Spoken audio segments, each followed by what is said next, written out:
Boring to restart करण्याचा प्रवास म्हणजे निसर्गाच्या सानिध्यात. हो.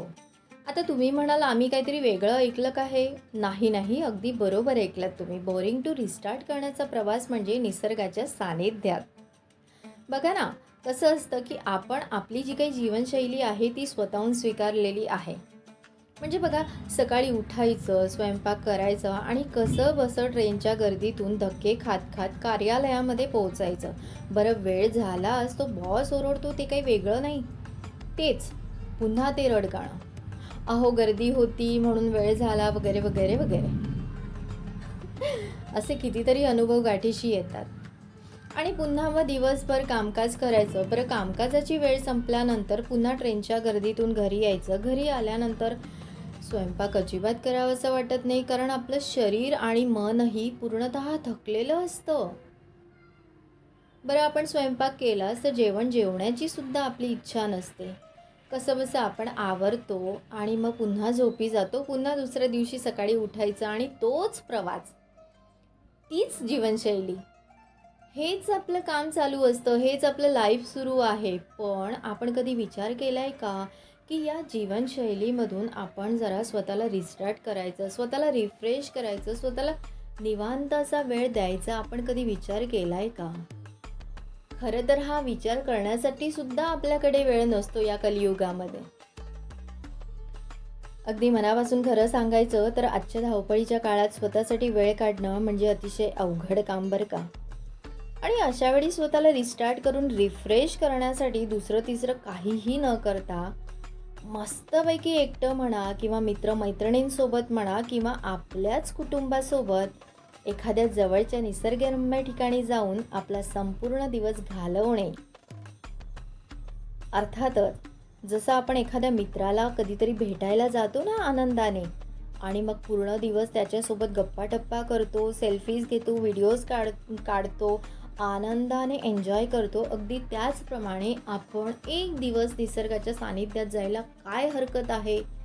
का नाही आपण रिफ्रेश होणार? का नाही आपलं माइंड फ्रेश होणार? आणि का नाही आपण नवीन श्वास घेऊन पुन्हा नव्याने जगणार?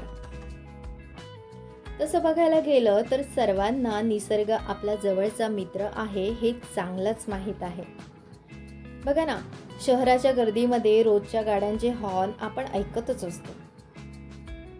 खरं पाहायला गेलं तर ते आपल्याला अगदी नकोसं वाटतं.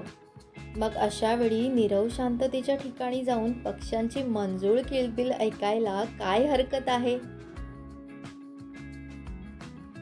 आणि मग आपसुकच स्वतःसाठी अप्रतिम प्रेम निर्माण होऊन कौतुकाने सुंदर वाक्य आपणच आपल्यासाठी हृदयातून बाहेर काढू. ते म्हणजे असे की मी हरवलो होतो या शहराच्या गर्दीमध्ये. मी हरवलो होतो या शहराच्या गर्दीमध्ये, पण आज मी मला नव्याने भेटत आहे. आणि मी नव्याने भेटून आज या आयुष्याचा आनंद खरा कसा आहे ते क्षण मी अनुभवतोय, ते सुख मी आज अनुभवतोय. खरंच आज मला कळलंय की निसर्ग काय आहे, निसर्ग आपला मित्र कसा आहे, की तिथे गेल्यावर, निसर्गाच्या सानिध्यात गेल्यावर आपण अक्षरशः आपल्या भौतिक संसाराला विसरतो आणि शांततेची तृप्ती आपण अनुभवतो. आता तुम्हाला अजून एक आनंदाची गोष्ट सांगू का? ती म्हणजे निसर्गाच्या जवळ गेल्यानंतर आपल्या कुटुंबासमवेत बसून वनभोजन करणं.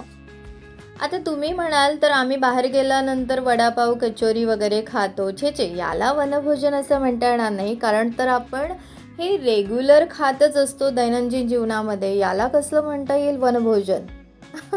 तसं नाही. तर आपल्याला जे रुचकर पदार्थ घरी बनवायला येतात ते रुचकर पदार्थ घरी बनवून मस्त डब्यामध्ये भरायचं आणि नीरव शांततेच्या ठिकाणी जाऊन आपल्या कुटुंबासोबत बसून जेवण करणंच म्हणजे वनभोजन. कसली भारी मजा असते त्यात तुम्हाला सांगू. आयुष्यामध्ये असे सुंदर क्षण पुन्हा पुन्हा येत नाही, ते आणावे लागतात. आणि ते आणण्यासाठी स्वतःसाठी वेळ काढणं हेही तितकंच महत्त्वाचं आहे या कलियुगामध्ये.